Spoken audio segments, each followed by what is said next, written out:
पिछले 10 साल में टोटल ये पैक्स का इंक्लूडेड है 13% धान खरीदा गया है एमएसपी पर।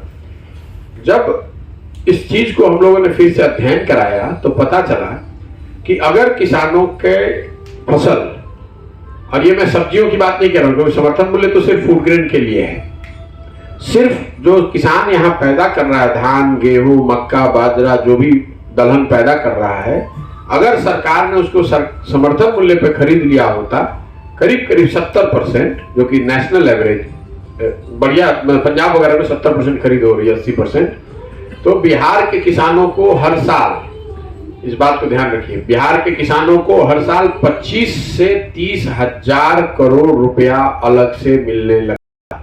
यानी कि समर्थन मूल्य पर अनाज की खरीद न होने से बिहार के किसानों को हर साल 25 से 30 हजार करोड़ रुपए का नुकसान हो रहा है। और ये पैसा बिहार सरकार को नहीं देना है, ये पैसा केंद्र से मिलना है। आपको यहाँ मंडी लगाकर केंद्र के साथ मिलकर धान की खरीद करनी है, गेहूं की खरीद करनी है, आप कर ही नहीं रहे।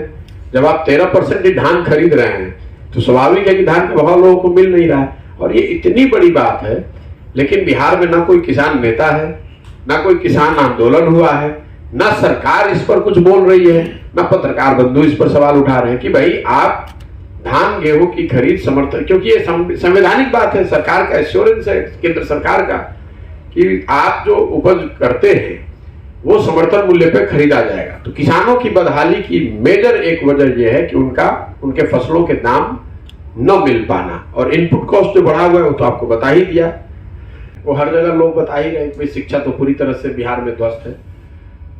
मुझे जो बात देखने को मिली, जो सबसे बड़ी समस्या है शिक्षा में, वो समतामूलक शिक्षा की व्यवस्था बनाने के चक्कर में, मतलब हर गांव में, हर पंचायत में स्कूल खोल दिया जाए, संख्या बढ़ा दी जाए, ज्यादा लोगों को इनरोल करके दिखा दिया जाए कि सारे लोग शिक्षित हो गए। उस चक्कर में बिहार सरकार ने शिक्षा का बेड़ा गर्क कर दिया है। तो जो फिजिकल इंफ्रास्ट्रक्चर है, बिल्डिंग है, टीचर हैं और विद्यार्थी, ये तीन पहलू है शिक्षा के, ये तीनों चीज का समायोजन नहीं है। सबसे बड़ी समस्या यह है कि इसका समायोजन नहीं है। गुणवत्ता पर बाद में आएंगे। जहां बिल्डिंग है वहां टीचर नहीं है समुचित संख्या में, जहां समुचित संख्या में टीचर है वहां पर बिल्डिंग नहीं है, जहां दोनों है वहां बच्चे नहीं है। और विद्यालयों की स्थिति यही है, जो आप लोग सब लोग जानते हैं, मोटे तौर पर लोग उसको खिचड़ी बांटने का सेंटर या फिर पोशाक और कुछ अदर बेनिफिट जो सरकार दे रही है उसका उन बेनिफिट्स को कलेक्ट करने का सेंटर मानते हैं। एक जो शैक्षणिक माहौल होता है, एक जो परिवेश होता है कि भाई ये विद्यालय है, यहाँ पढ़ाई होती है, वो कहीं ना कहीं खत्म हो गया है।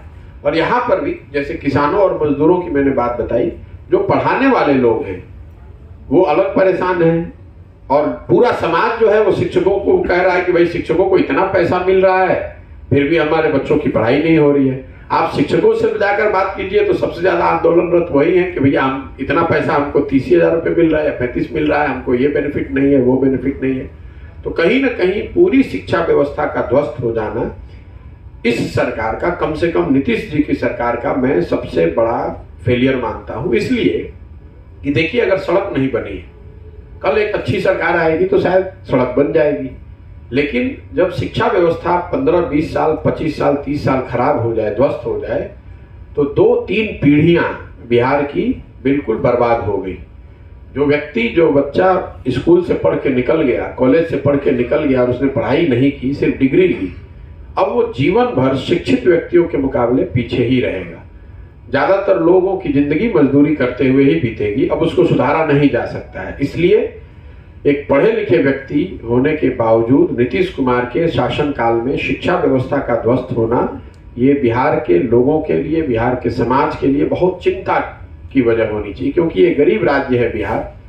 जैसा मैंने आपको बताया, 60% लोगों के पास तो जमीन है ही नहीं, पूंजी और व्यापार यहाँ है नहीं।